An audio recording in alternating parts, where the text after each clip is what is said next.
The ways in which we imagine and articulate our desire has changed over time, reflecting cultural changes. Traditionally, marriage has been about land, power, and money, and a woman was hardly a desiring self. Her identity was conceived in relation to her male authority, and she was expected to be obedient, and she was expected to be chaste. Shakespeare's Juliet is quite radical in this way for her disobedient marriage, her secret marriage, and her overwhelming desire. But perhaps this was too far for Shakespeare's time. For Juliet, as well as for another disobedient daughter, Desdemona, from the play Othello, both have tragic endings. It will really not be until the 19th century in England that people acted upon the belief that love should come first and practical considerations second. But Elizabethan England was ready to move on from the then once popular form of desire, the Petrarchan love.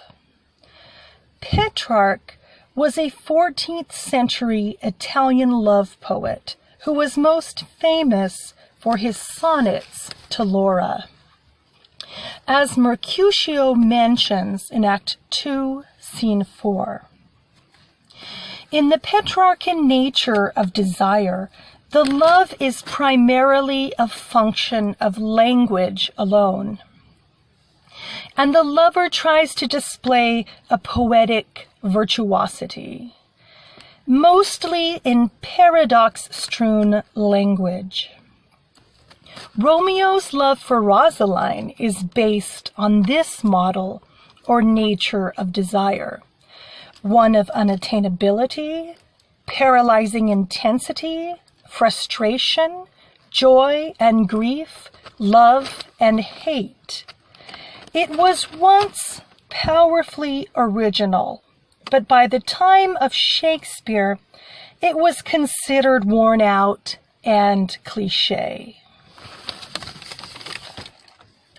The boys of Romeo and Juliet are certainly tired of Romeo as the Petrarchan lover, with his melancholy and his need for solitude, all of his sighing.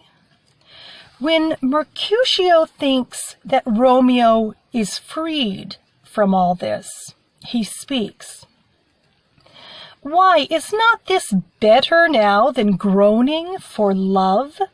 Now art thou sociable, now art thou Romeo.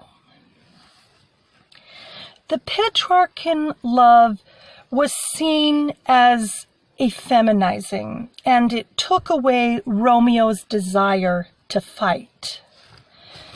Opposite to this are the characters of Gregory and Samson. They represent the tribal nature of desire that is mostly bound up in ideas of masculinity, virility, and competition. By besting Montague's men, they can lay claim to Montague's women as symbols of conquest. Their desire is very primitive.